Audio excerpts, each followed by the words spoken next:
Well, thanks. That's a good question, and I'm glad you raised the need for a treaty on highly hazardous pesticides.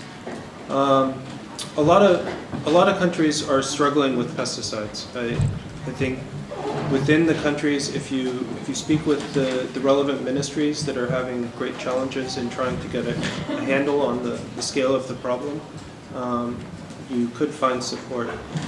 The problem right now with the environmental agreements, I would say, is that there's a little bit of treaty fatigue following the Minamata Convention, where states would like to implement the agreements that they have and not take on additional responsibilities.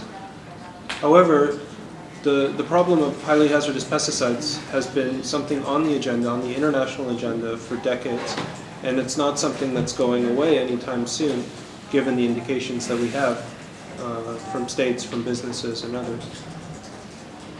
So, in terms of raising awareness and using different mechanisms and channels to call for this need, I think you could send communications or allegations to my office, to the Office of the Special Rapporteur on Food, to the Working Group on Business and Human Rights, the Special Rapporteur on Health, and others that are implicated by this issue. I think that would be a good way to start.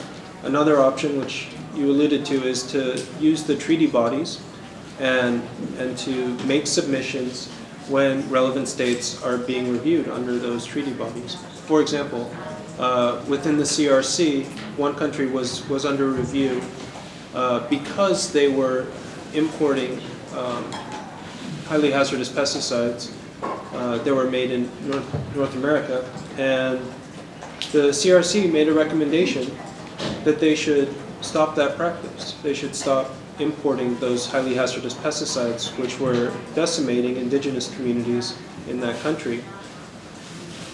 Now, a ban on the import of those highly hazardous pesticides will not solve the problem, though. Countries have porous borders, they could install manufacturing facilities domestically, and so that's why we're calling so strongly for a treaty on this issue.